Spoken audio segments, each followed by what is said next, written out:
What's up guys, my name is Ace, and today is just going to be a quick video talking about some news that we just got regarding Cold War, which most people aren't really going to be caring about all that much with Vanguard launching later this week. But it is something I thought was worth mentioning because I feel this is something that should be learned from for the future, and I hope Vanguard doesn't make this same mistake. Now in the background of this video, I thought it would be nice to show off my barracks. A lot of people have been asking like how much time played do I have in Cold War, which by the way is not as much as many people think. I spend most of my time making videos and testing things in custom games rather than actually playing the game. But since a lot of people have requested it, I just thought I'd go over that in the background of the video here. And without further ado, let's hop right into the topic. So for those that missed it, just today, Treyarch tweeted out that tomorrow's update at 9 p.m. is going to have the Hammer and Sickle melee weapon, which was in the roadmap for Season 6, so we're going to have that new melee weapon available.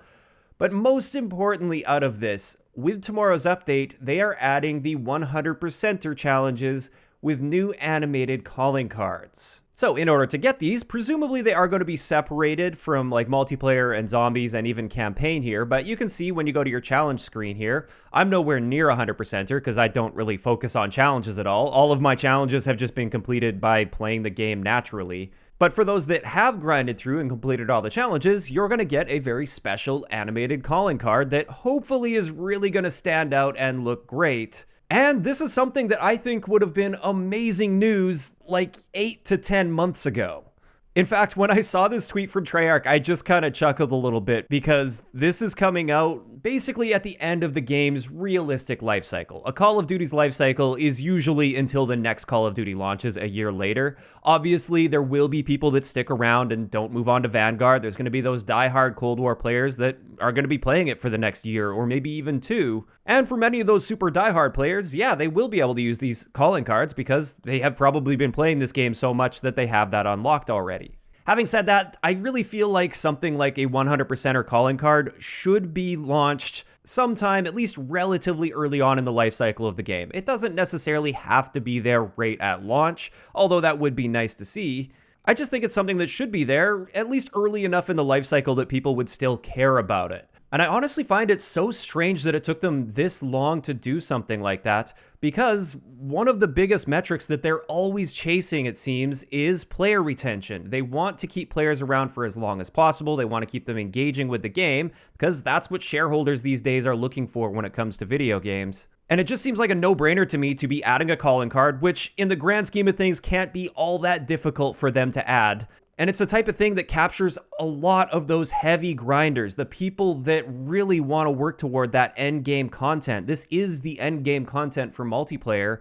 Outside of just like weapon camos, the 100%er is that next level for the people that really grind the game super hard. And if they would have had something like this much earlier on, I think they would have had a lot more player retention because of this, because that would have given people something to work on while the game is still relevant and in its life cycle. Whereas after this week, Cold War isn't going to be all that relevant.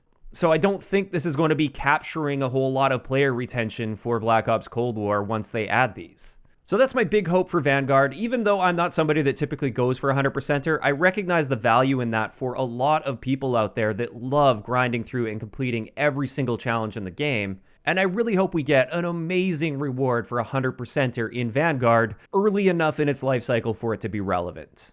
Going off of that, I also just wanted to mention, since I was going through my barracks here, another thing I really hope returns to Vanguard are Dark Ops style challenges. It doesn't have to be called Dark Ops, but basically those challenges that you complete where you don't know what they are until you actually complete them, unless you look for them online. And for most of them, they're the types of things that just happen really rarely, really infrequently. You don't necessarily work toward a lot of these. It's just something that will come naturally with gameplay time, or you just might get super lucky and it'll be like a rare occurrence where you blow up an enemy's RCXD with a combat axe and that gets you a kill or something like that.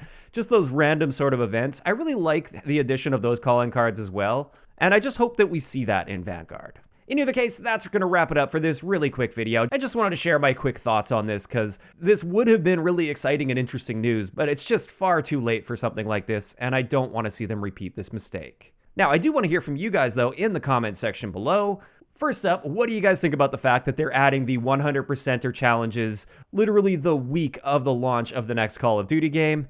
And also, I'm curious to hear from you guys. What is your playtime in Black Ops Cold War? Since I'm sharing my stats here, I want to hear from you guys. Like, how many days or hours have you played, either multiplayer, zombies, or both? Just let me know in the comment section down below. If you enjoyed the video, a like rating is always appreciated. And don't forget to subscribe for more if you haven't already. I'll talk to you guys next time.